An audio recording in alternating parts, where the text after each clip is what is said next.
ನಮಸ್ಕಾರ 30 ನಿಮಿಷ 30 ಸುದ್ದಿಗೆ ಸ್ವಾಗತ. ನಾನು ಪೃಥ್ವಿರಾಜ್ ಹಾರನಹಳ್ಳಿ, ನನ್ನ ಜೊತೆ ಇದ್ದಾರೆ ನಾನು ಶರ್ಮಿತಾ. 30 ನಿಮಿಷ 30 ಸುದ್ದಿಯಲ್ಲಿ ಬೆಳಗ್ಗೆಯಿಂದ ಆಗಿರುವಂತಹ ಬೆಳವಣಿಗೆಗಳು, ಮಧ್ಯಾಹ್ನ ನಂತರ ಆಗಬಹುದಾದಂತ ಪ್ರಮುಖ ಬೆಳವಣಿಗೆಗಳ ಸುದ್ದಿಗಳನ್ನು ಒಂದೊಂದಾಗಿ ನಿಮ್ಮ ಮುಂದೆ ಇಡ್ತಾ ಹೋಗ್ತೀವಿ, ನೋಡ್ತಾ ಹೋಗೋಣ.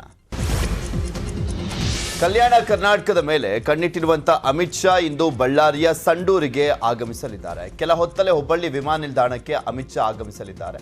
ಹುಬ್ಬಳ್ಳಿಯಿಂದ ಸಂಡೂರಿಗೆ ತೆರಳಿರುವಂತಹ ಅಮಿತ್ ಶಾ ಅಲ್ಲಿ ಸಮಾವೇಶದಲ್ಲಿ ಪಾಲ್ಗೊಂಡು 4 ಜಿಲ್ಲೆಗಳ ನಾಯಕರ ಜೊತೆ ಕೋರ್ ಕಮಿಟಿ ಸಭೆಯನ್ನು ನಡೆಸಿದ್ದಾರೆ. ಬಳ್ಳಾರಿ, ವಿಜಯನಗರ, ಕೊಪ್ಪಳ, ರಾಯಚೂರು ನಾಯಕರ ಜೊತೆ ಚರ್ಚೆಯನ್ನ ಮಾಡಲಿದ್ದು ಜನಾರ್ದನ್ ರೆಡ್ಡಿಗೆ ಮಾಸ್ಟರ್ ಸ್ಟ್ರೋಕ್ ಕೊಡುವಂತ ನಿರೀಕ್ಷೆ ಇದೆಯಂತೆ. ಸಂಜೆ ಬೆಂಗಳೂರಿಗೆ ಬರುವಂತ ಅಮಿತ್ ಶಾ ಆಯ್ದ 500 ಮಂದಿ ಗಣ್ಯರ ಜೊತೆ ಸಂವಾದವನ್ನ ನಡೆಸಲಿದ್ದಾರೆ. ಬಳಿಕ ಪಕ್ಷದ ನಾಯಕರ ಜೊತೆ ಸಭೆಯನ್ನ ಮಾಡಲಿದ್ದಾರೆ. ಸಚಿವ ಅಶ್ವಥ್ ನಾರಾಯಣ್ ವಿರುದ್ಧ ಮಾಜಿ ಸಿಎಂ ಕುಮಾರಸ್ವಾಮಿ ಸಮರವನ್ನು ಸಾರಿದ್ದಾರೆ. ಸದನದಲ್ಲಿ ಬಿಎಂಎಸ್ ಟ್ರಸ್ಟ್ ಹಗರಣ ಪ್ರಸ್ತಾಪಿಸಿದ್ದ ಕುಮಾರಸ್ವಾಮಿ ಇದೀಗ ಪ್ರಧಾನಿ ಮೋದಿಗೆ ದೂರನ್ನ ಸಲ್ಲಿಸಿದ್ದಾರೆ. ಹಗರಣದಲ್ಲಿ ಅಶ್ವಥ್ ನಾರಾಯಣ್ ಭಾಗಿಯಾಗಿದ್ದಾರೆ, ಆದ್ದರಿಂದ ಅವ್ಯವಹಾರದ ಬಗ್ಗೆ ನ್ಯಾಯಾಂಗ ತನಿಖೆ ನಡೆಸಿ ಅಶ್ವಥ್ ನಾರಾಯಣ್ ವಿರುದ್ಧ ಕ್ರಮವನ್ನ ಕೈಗೊಳ್ಳಿ ಅಂತ ಎಚ್ಡಿಕೆ ಒತ್ತಾಯವನ್ನು ಮಾಡಿದ್ದಾರೆ. ನಿನ್ನೆ BS ಯಡಿಯೂರಪ್ಪನವರು ವಿದಾಯದ ಭಾಷಣದ ಸಂದರ್ಭದಲ್ಲಿ ಸಿದ್ದರಾಮಯ್ಯನವರ ಬಗ್ಗೆ ಪ್ರಸ್ತಾಪವನ್ನ ಮಾಡಿದರು. BSY ಮಾತುಗಳ ಬಗ್ಗೆ ಸಿದ್ದರಾಮಯ್ಯ ಪ್ರತಿಕ್ರಿಯೆಯನ್ನು ನೀಡಿದ್ದಾರೆ. ಪಾಪ ನನ್ನ ಮೇಲೆ ಬಹಳ ಪ್ರೀತಿಯಿಂದ ಬದಾಮಿಯಲ್ಲಿ ಸ್ಪರ್ಧೆ ಮಾಡು ಅಂತ ಹೇಳಿದ್ದಾರೆ. ಅವರಿಗೆ ಧನ್ಯವಾದ. ನಾನು ಬದಾಮಿಯಲ್ಲಿ ಸ್ಪರ್ಧಿಸಿದ್ರು ಗೆಲ್ತೀನಿ, ಆದರೆ CM ಸ್ಥಾನದಿಂದ ಇಳಿಸಿದ ಮೇಲೆ ಯಡಿಯೂರಪ್ಪ ಸ್ವಲ್ಪ ಡಿಸ್ಟರ್ಬ್ ಆಗಿದ್ದಾರೆ. ದೇವರು ಅವರಿಗೆ ಆಯುಷ್ಯ ಆರೋಗ್ಯವನ್ನ ಕೊಡ್ಲಿ ಅಂತ ಪ್ರಾರ್ಥನೆ ಮಾಡ್ತೇನೆ ಅಂತ ಹೇಳಿದ್ರು. ಪ್ರೀತಿಯಿಂದ ಇಲ್ಲೇ ಬಾದಾಮಿಲಿ ನಿಂತ್ಕೊಳ್ಳಿ ಅಂತ ಹೇಳಿದ್ದಾರೆ. ಅವರಿಗೆ ಧನ್ಯವಾದಗಳು. ನಾನು ಬಾದಾಮಿಲಿ ಗೆಲ್ಲಲ್ಲ ಅಂತಲ್ಲ, ಬಾದಾಮಿನಲ್ಲಿ 100ಕ್ಕೆ 100 ಗೆದ್ದೇ ಗೆಲ್ತೀನಿ, ಗೊತ್ತಾಯ್ತಾ. ಆ ಜನರಿಗೆ ನಾನು 5 ವರ್ಷ ಶಾಸಕನಾಗಿ ಆ ಜನರಿಗೆ ಕೆಲಸ ಮಾಡ್ತಕ್ಕಂಥದ್ದನ್ನು ಪ್ರಯತ್ನ ಮಾಡಿದ್ದೀನಿ. ಅವ್ರ ಕಷ್ಟ ಸುಖಗಳಿಗೆ ಸ್ಪಂದಿಸ್ತಕ್ಕಂಥ ಕೆಲಸ ಮಾಡಿದ್ದೀನಿ. ಅದರಿಂದ ಜನರಿಗೆ ದ್ರೋಹ ಮಾಡೋಂಥ ಪ್ರಶ್ನೆ ಬರೋದೇ ಇಲ್ಲ. ಪಾಪ ಅವ್ರಿಗೆ ಯಡಿಯೂರಪ್ಪನವ್ರಿಗೆ ಅವ್ರು ಮುಖ್ಯಮಂತ್ರಿಯಿಂದ ಇಳಿಸ್ಬಿಟ್ಟ ಮೇಲೆ ಸ್ವಲ್ಪ ಡಿಸ್ಟರ್ಬ್ ಆಗಿದ್ದಾರೆ. ಅವರು ಅವ್ರಿಗೆ ಆಯುಸ್ಸು ಆರೋಗ್ಯ ಎಲ್ಲ ಕೊಡಲಿ ಅಂತೇಳಿ ನಾನು ಪ್ರಾರ್ಥನೆ ಮಾಡ್ತೇನೆ. ನಾನು ಮಾಂಸ ತಿಂದಿದ್ದು ನಿಜ, ಆದರೆ ದೇವಸ್ಥಾನದ ಒಳಗಡೆ ಹೋಗಿಲ್ಲ ಅಂತ ಹೇಳಿ CT ರವಿ ಹೇಳಿದ್ದಾರೆ. ಬೆಂಗಳೂರಲ್ಲಿ ಮಾತನಾಡಿದ ಅವರು, ದೇವಾಲಯದ ರಸ್ತೆಯಲ್ಲಿ ನಿಂತು ಕೈ ಮುಗಿದಿದ್ದೇನೆ. ಸುಳ್ಳು ಹೇಳೋದು ನನ್ನ ಜಾಯಮಾನ ಅಲ್ಲ. ಮಾಂಸಾಹಾರ ನೈವೇದ್ಯ ಇಡುವಂತ ದೇವಾಲಯಗಳು ಇದೆ. ಇದು ಕಾಂಗ್ರೆಸ್ಸಿಗರಿಗೆ ಅರ್ಥ ಆಗದೇ ಇರೋದು ದುರ್ದೈವ ಅಂತ ಹೇಳಿ CT ರವಿ ಕಿಡಿಕಾರಿದ್ದಾರೆ. ಸುಳ್ಳು ಹೇಳೋದು ನನ್ನ ಜಾಯಮಾನ ಅಲ್ಲ. ಸುಳ್ಳನ್ನೇ ಮನದೇವರಾಗಿ ಮಾಡ್ಕೊಂಡಿರೋದು ಕಾಂಗ್ರೆಸ್ ಪಾರ್ಟಿ. ಅವ್ರೇನು ಹೇಳಿದ್ರು, ಹೋಗ್ತೀನ್ರಿ ಏನೀಗ, ತಿಂದು ಹೋಗಿದ್ದೆ ಏನೀಗ ಅಂತ ದಾಷ್ಟ್ಯದ ಪ್ರದರ್ಶನವನ್ನ ಕಾಂಗ್ರೆಸ್ನವ್ರು ಮಾಡಿದ್ರು. ನಾನು ವಾಸ್ತವಿಕ ಸತ್ಯವನ್ನು ಹೇಳ್ತಾ ಇದ್ದೀನಿ. ಮತ್ತು ನಮ್ಮಲ್ಲಿ ದೇವರು ವೆಜಿಟೇರಿಯನ್ ದೇವರು ಇದ್ದಾವೆ, ನಾನ್ ವೆಜ್ ದೇವರು ಇದ್ದಾವೆ. ವೆಜಿಟೇರಿಯನ್ ದೇವರಿರೋ ಕಡೆಗೆ ವೆಜಿಟೇರಿಯನ್ ವ್ರತ ಪಾಲಿಸ್ತೇವೆ. Non veg ದೇವರುಗಳಿದ್ದಾವೆ. ಈಗ ನಮ್ಮ ಮಾರಮ್ಮ, ಭೂತಪ್ಪ ದೇವರೇ ನಾನ್ ವೆಜ್ ದೇವರು. ಅಲ್ಲಿ ನೈವೇದ್ಯವೇ ನಾನ್ ವೆಜ್ ನೈವೇದ್ಯ, ಅಲ್ಲಿ ಕುರಿ ಕೋಳಿಯೇ ನೈವೇದ್ಯ. ಅಂಥ ಕಡೆಗಳಲ್ಲಿ ನೈವೇದ್ಯವೇ ನಡೆಯುತ್ತೆ. ಈ ಅರ್ಥ ಆಗದೆ ಇರೋದು ಕಾಂಗ್ರೆಸ್ನವರಿಗೆ ದುರದೃಷ್ಟಕರ. ಮತ್ತು ಅದು ನಾನು ಒಳಗೋಗಿಲ್ಲ, ಪೂಜೆ ಮಾಡಿಸಿಲ್ಲ, ಇದಕ್ಕಿಂತ ಇನ್ನೇನು ಬೇಕು ನಿಮಗೆ? ವಿಡಿಯೋ ಸಾಕ್ಷಿ ನಿಮಗೆ ಆಗದೆ ಇದ್ದಿದ್ರೆ ನಾನೇನೋ ಎದೆ ಬಗ್ಗೆ ತೋರ್ಸಕ್ಕೆ ಹನುಮಂತ ಅಲ್ಲ. CM ತಡವಾಗಿ ಬಂದ್ರು ಅಂತ ಸ್ವೀಡಿಷ್ ಟೆನ್ನಿಸ್ ದಂತಕತೆ ಜಾನ್ ಬೋರ್ಗ್ ಸನ್ಮಾನ ನಿರಾಕರಿಸಿದ ವಿಷಯ ಸಾಮಾಜಿಕ ಜಾಲತಾಣಗಳಲ್ಲಿ ಭಾರಿ ಚರ್ಚೆ ಆಗ್ತಾ ಇದೆ. ಮಂಗಳವಾರ ನಡೆದಂತ ಕಾರ್ಯಕ್ರಮಕ್ಕೆ CM ನಿಗದಿತ ಸಮಯಕ್ಕಿಂತ ತಡವಾಗಿ ಆಗಮಿಸಿದ್ರು. ಕಾರ್ಯಕ್ರಮದಲ್ಲಿ ಬೋರ್ಗ್ ಪುತ್ರನ ಟೆನ್ನಿಸ್ ಪಂದ್ಯ ಇತ್ತು. ಹೀಗಾಗಿ ಬೋರ್ಗ್ ಕಾರ್ಯಕ್ರಮಕ್ಕೆ ಗೈರಾಗಿ ಸನ್ಮಾನವನ್ನ ನಿರಾಕರಿಸಿದ್ರು. ಈ ಬಗ್ಗೆ ಸಾಮಾಜಿಕ ಜಾಲತಾಣಗಳಲ್ಲಿ ಭಾರಿ ಚರ್ಚೆ ಆಗ್ತಾ ಇದ್ದು, CM ಬಸವರಾಜ ಬೊಮ್ಮಾಯಿಗೆ ಸಮಯ ಪ್ರಜ್ಞೆ ಇಲ್ವಾ ಎಂಬ ಚರ್ಚೆಗಳು ನಡೀತಾ ಇದೆ. ಇದೇ ವೇಳೆ ಬೇರೆ ಕೆಲವು ಬದ್ಧತೆಗಳಿಂದಾಗಿ ತಡವಾಗಿ ಬಂದ್ರು ಅಂತ ಕಾರ್ಯಕ್ರಮದ ಆಯೋಜಕರು ಸ್ಪಷ್ಟನೆಯನ್ನ ಕೊಟ್ಟಿದ್ದಾರೆ. ಸ್ವಯಂ ಘೋಷಿತ ಕಾಂಗ್ರೆಸ್ ಅಭ್ಯರ್ಥಿ ವರ್ತನೆಗೆ ಸಾಮಾಜಿಕ ವಲಯದಲ್ಲಿ ಭಾರಿ ಆಕ್ರೋಶ ವ್ಯಕ್ತವಾಗಿದೆ. ನೆಲಮಂಗಲದ ಕಾಂಗ್ರೆಸ್ ನಾಯಕ ಎನ್ ಶ್ರೀನಿವಾಸ್ ಪಬ್ ಡಾನ್ಸರ್ಗಳಂತೆ ಮೈ ಮೇಲೆ ದುಡ್ಡನ್ನ ಸುರಿಸಿಕೊಂಡು ಡಾನ್ಸ್ ಅನ್ನ ಮಾಡಿದ್ದಾರೆ. ಶ್ರೀನಿವಾಸ್ ಮೇಲೆ 3 ವ್ಯಕ್ತಿಗಳು ನೋಟುಗಳನ್ನು ಸುರಿದಿರುವಂತಹ ವಿಡಿಯೋ ವೈರಲ್ ಆಗ್ತಾ ಇದೆ.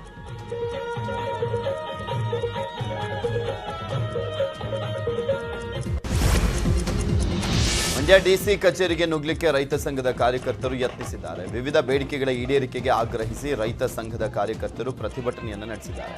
ರೈತ ಮುಖಂಡ ದರ್ಶನ್ ಪುಟ್ಟಣ್ಣಯ್ಯ ನೇತೃತ್ವದಲ್ಲಿ ಬ್ಯಾರಿಕೇಡ್ಗಳನ್ನು ತಳ್ಳಿ DC ಕಚೇರಿಗೆ ಮುತ್ತಿಗೆ ಹಾಕಲಿಕ್ಕೆ ಯತ್ನವನ್ನು ಮಾಡಿದ್ದಾರೆ. ಆದರೆ ಪ್ರತಿಭಟನಾಕಾರರನ್ನ DC ಕಚೇರಿ ಬಾಗಿಲಲ್ಲೇ ಪೊಲೀಸರು ತಡೆದಿದ್ದಾರೆ.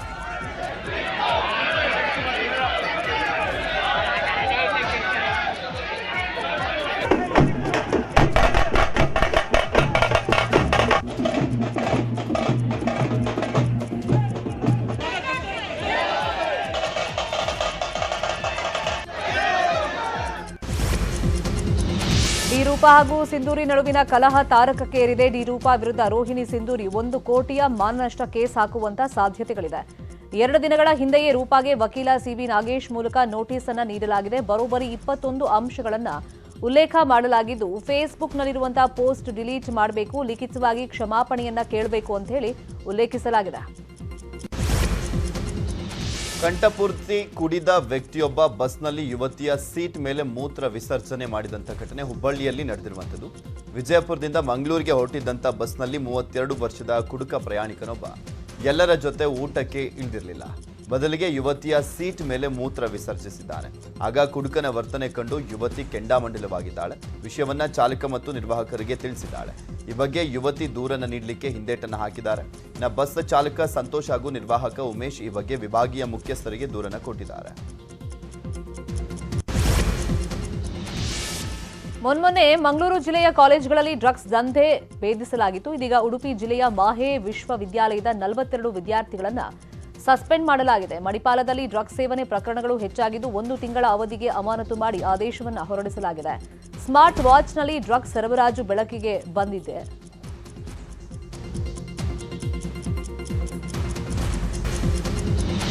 ಬೆಂಗಳೂರಲ್ಲಿ ಮತ್ತೊಂದು ಧರ್ಮ ದಂಗಲ್ ಶುರುವಾಗಿದೆ. ಈ ಧರ್ಮ ದಂಗಲ್ ಬೆಂಗಳೂರಿನ ಎಸ್ಪಿ ರೋಡ್ಗೆ ಕಾಲಿಟ್ಟಿದೆ. ಎಸ್ಪಿ ರೋಡ್ನ ಮುಸ್ಲಿಂ ವ್ಯಾಪಾರಿಗಳು ಜಿಹಾದಿಗಳು ಅಂತ ಅಪಪ್ರಚಾರವನ್ನ ಮಾಡಲಾಗ್ತಾ ಇದೆ. ಆದ್ದರಿಂದ ವ್ಯಾಪಾರಿಗಳು ಒಟ್ಟಾಗಿ ಪೊಲೀಸ್ ಠಾಣೆ ಮೆಟ್ಲನ್ನ ಏರಿದ್ದಾರೆ. ಎಲ್ಲಾ ಧರ್ಮಗಳ ವ್ಯಾಪಾರಿಗಳು ಠಾಣೆಯಲ್ಲಿ ದೂರನ್ನ ಕೊಟ್ಟಿದ್ದಾರೆ. ಸೋಷಿಯಲ್ ಮೀಡಿಯಾಗಳಲ್ಲಿ ಇದರಲ್ಲಿ ನಮ್ಮಲ್ಲಿ ಕನ್ನಡಿಗರ ಮೇಲೆ ಅವ್ರ ಮೇಲೆ ದೌರ್ಜನ್ಯ ಮಾಡ್ತಾ ಇದೀವಿ ಅಂತ ತೋರಿಸ್ತಾರೆ. ನಾವು ಕನ್ನಡಿಗರೇ, ಫಸ್ಟ್ ನಾವು ಕನ್ನಡಿಗರು, ಆಮೇಲೆ ಬೇರೆ. ಇವ್ರು ಹೇಳೋ ಪ್ರಕಾರ ನಾವೆಲ್ಲಿಂದನೋ ಬಂದಿದ್ದೀವಿ, ಅದು ಮಾಡ್ತಾ ಇದ್ದೀವಿ, ಇದು ಮಾಡ್ತಾ ಇದ್ದೀವಿ, ಹಿಂದೂಗಳ ಮೇಲೆ ಆರೋಪ ಮಾಡ್ತಾವ್ರೆ, ದೌರ್ಜನ್ಯ ಮಾಡ್ತಿದ್ದೀವಿ ಅಂತ ಹೇಳ್ತಾವ್ರೆ. ಎಲ್ಲಿ ಮಾಡಿದ್ದೀವಿ ನಾವು? ಯಾವ ಹಿಂದೂಗಳ ಮೇಲೆ ಮಾಡಿದ್ದೀವಿ? ರಾಮನಗರದ ಚಿಕ್ಕನದೊಡ್ಡಿಯಲ್ಲಿ ಮಹಿಳಾ ಹಾಲು ಉತ್ಪಾದಕರ ಸಂಘದಲ್ಲಿ ಜಗಳ ನಡೆದಿದೆ. 2 ವರ್ಷಗಳ ಹಿಂದೆ ಕಾರ್ಯದರ್ಶಿ ಶಿವಲಿಂಗಮ್ಮ ಸಸ್ಪೆಂಡ್ ಆಗಿದ್ರು. ಈ ಬಗ್ಗೆ ಶಿವಲಿಂಗಮ್ಮ ಕೋರ್ಟ್ ಮೆಟ್ಟಿಲೇರಿದ್ರು. ಕೋರ್ಟ್ ಶಿವಲಿಂಗಮ್ಮ ಪರ ತೀರ್ಪನ್ನು ನೀಡಿತ್ತು. ಹೀಗಾಗಿ ಕೋರ್ಟ್ ಆದೇಶ ಪ್ರತಿಯೊಂದಿಗೆ ಹಾಲಿನ ಡೈರಿಗೆ ಹೋದಂತ ಕಾರ್ಯದರ್ಶಿ ಶಿವಲಿಂಗಮ್ಮಗೆ ಡೈರಿ ಒಳ ಹೋಗದಂತೆ ಮಹಿಳಾ ಹಾಲು ಉತ್ಪಾದಕರು ತಡೆಯನ್ನು ನೀಡಿದ್ದಾರೆ. ಈ ವೇಳೆ ತಳ್ಳಾಟ, ನೂಕಾಟ ನಡೆದಿದ್ದು ಮಹಿಳೆಯರ ಗಲಾಟೆ ವಿಡಿಯೋ ಸಾಮಾಜಿಕ ಜಾಲತಾಣಗಳಲ್ಲಿ ವೈರಲ್ ಆಗಿದೆ.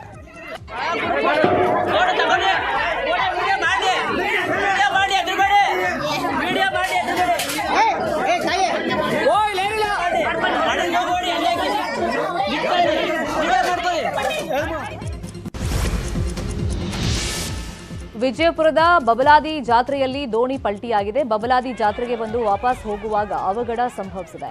ಹೆಚ್ಚಿನ ಭಕ್ತರು ಒಟ್ಟೊಟ್ಟಿಗೆ ದೋಣಿ ಹತ್ತಿದ್ರಿಂದ ದೋಣಿ ಪಲ್ಟಿಯಾಗಿದೆ. ಪವಾಡ ಸದೃಶ ರೀತಿಯಲ್ಲಿ ಯಾರಿಗೂ ಜೀವಹಾನಿ ಉಂಟಾಗಿಲ್ಲ. ಎಲ್ಲಾ ಭಕ್ತರು ಈಜಿ ದಡ ಸೇರಿದ್ದಾರೆ.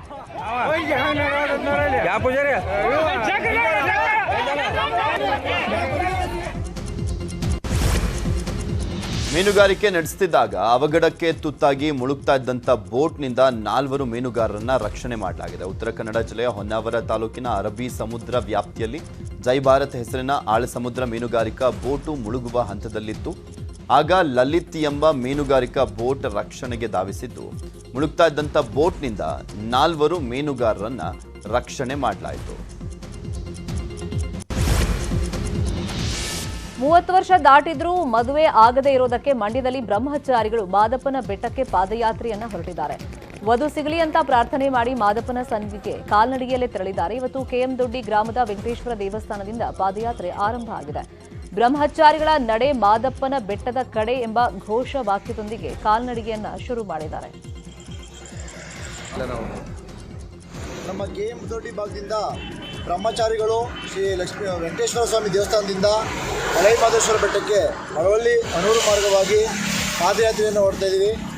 ಈ ಟೈಮಲ್ಲಿ ಪಾದಯಾತ್ರೆ ಹೋಗೋದು ನಮ್ಮ ಈ ಒಂದು ಮಂಡ್ಯ ಜಿಲ್ಲೆ ಮದ್ದೂರು ಮಳವಳ್ಳಿ ಈ ಭಾಗದಲ್ಲಿ ವಾಡಿಕೆಯಾಗಿದೆ. ಏನು ಪುಣ್ಯಕ್ಷೇತ್ರಗಳನ್ನು ಮಾಡೋದು ಒಳ್ಳೆಯದಾಗುತ್ತೆ ಅಂತೇಳಿ ಈ ಮೂಲಕ ಬ್ರಹ್ಮಚಾರಿಗಳೆಲ್ಲರೂ ಕೂಡ ಪಾದಯಾತ್ರೆಯನ್ನು ಹೊರಡ್ತಾ ಇದ್ದೀವಿ. ಬೆಂಗಳೂರಲ್ಲಿ ಒಬ್ಬ ಕಿಲಾಡಿ ಕಳ್ಳನಿದ್ದಾನೆ. ಅವನು ಅಪ್ಪಿತಪ್ಪಿಯೂ ಕೂಡ ಗ್ರೌಂಡ್ ಫ್ಲೋರ್ ಕಡೆಗೆ ಕಣ್ಣು ಹಾಕಲ್ಲ. ಆತನ ಟಾರ್ಗೆಟ್ ಏನಿದ್ರು ಕೂಡ ಸೆಕೆಂಡ್ ಮತ್ತೆ ಥರ್ಡ್ ಫ್ಲೋರ್. ಹೌದು, ಮನ್ಸೂರ್ ಮಹಮ್ಮದ್ ಅನ್ನುವಂಥ ಕಳ್ಳ ಗ್ರೌಂಡ್ ಫ್ಲೋರ್ನಲ್ಲಿ ಕಳ್ಳತನ ಮಾಡಿದರೆ ಸಿಕ್ಕಾಕೊಳ್ಳುವಂಥ ರಿಸ್ಕ್ ಜಾಸ್ತಿ ಅಂತ ಸೆಕೆಂಡ್ ಮತ್ತು ಥರ್ಡ್ ಫ್ಲೋರ್ನಲ್ಲಿ ಕದೀತಾ ಇದ್ದ. ಅದರಿಂದ ಬೇರೆ ಬಿಲ್ಡಿಂಗಿಗೆ ಹಾರಬಹುದು ಅಂತ ಲೆಕ್ಕಾಚಾರವನ್ನು ಹಾಕಿದ್ದ. ರಾಜ್ಯದಾದ್ಯಂತ ಈತನ ಮೇಲೆ 40ಕ್ಕೂ ಅಧಿಕ ಕೇಸ್ಗಳು ಇದ್ದಾವೆ. ಕೇವಲ 2 ತಿಂಗಳ ಹಿಂದಷ್ಟೇ ಜೈಲಿಂದ ರಿಲೀಸ್ ಆಗಿದ್ದಂಥ ಮನ್ಸೂರ್ನನ್ನ ಮತ್ತೆ ಯಶವಂತಪುರ ಪೊಲೀಸರು ಬಂಧಿಸಿದ್ದಾರೆ.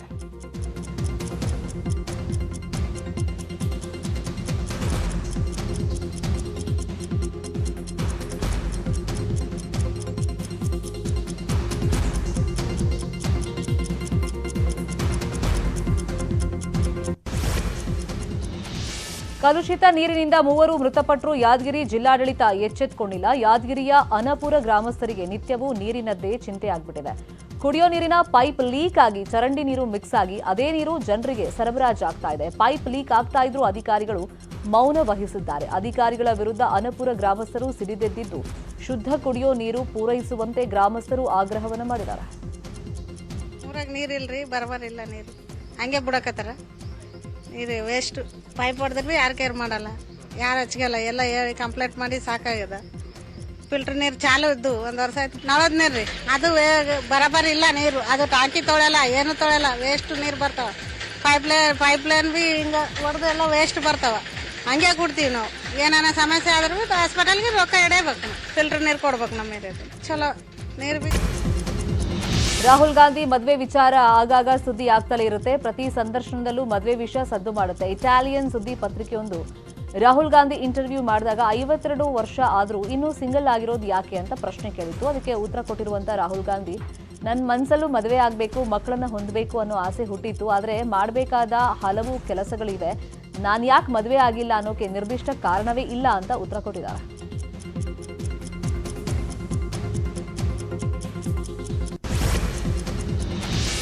ನೂರಾರು ಕೋಟಿ ವಂಚನೆ ಆರೋಪದಲ್ಲಿ ಜೈಲುವಾಸ ಅನುಭವಿಸ್ತಾ ಇರುವಂತ ವಂಚಕ ಸುಕೇಶ್ ಚಂದ್ರಶೇಖರ್ ಇರುವಂತ ಜೈಲಿನ ಕೊಠಡಿಯಲ್ಲಿ ಲಕ್ಸುರಿ ವಸ್ತುಗಳು ಪತ್ತೆಯಾಗಿದೆ. ಅಂಡೋಲಿ ಜೈಲಿನ ಸಿಸಿಟಿವಿ ದೃಶ್ಯಗಳು ಸೋಷಿಯಲ್ ಮೀಡಿಯಾದಲ್ಲಿ ವೈರಲ್ ಆಗ್ತಾ ಇದೆ. ಜೈಲು ಅಧಿಕಾರಿಗಳು ಸುಕೇಶ್ ಜೈಲಿನ ಕೋಣೆಯೊಳಗಡೆ ಹುಡುಕಾಟವನ್ನು ನಡೆಸಿದಾಗ 2 ಪ್ಯಾಂಟ್ಗಳು, ದುಬಾರಿ ಶೂಗಳು ಪತ್ತೆಯಾಗಿವೆ. ಪ್ಯಾಂಟ್ ಮತ್ತು ಶೂಗಳ ಬೆಲೆ ಸುಮಾರು 1.5 ಲಕ್ಷ ಅಂತ ಅಂದಾಜು ಮಾಡಲಾಗಿದೆ. ಜೈಲಿನ ಸಿಸಿಟಿವಿ ವಿಡಿಯೋದಲ್ಲಿ ಸುಕೇಶ್ ಅಳ್ತಾ ಇರೋದನ್ನ ಕಾಣಬಹುದು.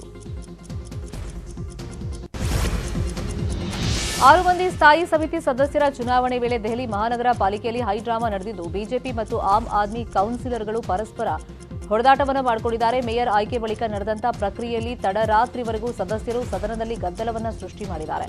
ಮತದಾನದ ವೇಳೆ ಮೇಯರ್ ಶೆಲ್ಲಿ ಒಬೆರಾಯ್ಗೆ ಮತದಾನದ ಸಂದರ್ಭದಲ್ಲಿ ಫೋನ್ ಕೊಂಡೊಯ್ಯೋಕೆ ಅವಕಾಶ ನೀಡಿದ್ದಾರೆ ಅಂತೆಲ್ಲ ಆರೋಪ ಮಾಡಿ ಬಿಜೆಪಿಯ ಕೌನ್ಸಿಲರ್ಗಳು ಮೊದಲು ಗಲಾಟೆಯನ್ನು ಶುರು ಮಾಡಿದ್ರು. ಇದು ಸದನದಲ್ಲಿ ದೊಡ್ಡ ಗದ್ದಲಕ್ಕೆ ಕಾರಣ ಆಯಿತು.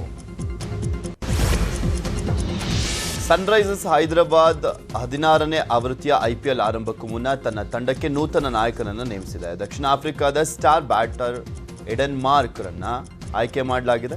ಈ ಹಿಂದೆ SRH ತಂಡವನ್ನು ಯಶಸ್ವಿಯಾಗಿ ಮುನ್ನಡೆಸಿದಂಥ ಕೇನ್ ವಿಲಿಯಮ್ಸನ್ರನ್ನ ಮಿನಿ ಹರಾಜಿಗೂ ಮುನ್ನವೇ ಬಿಡುಗಡೆ ಮಾಡಲಾಗಿತ್ತು.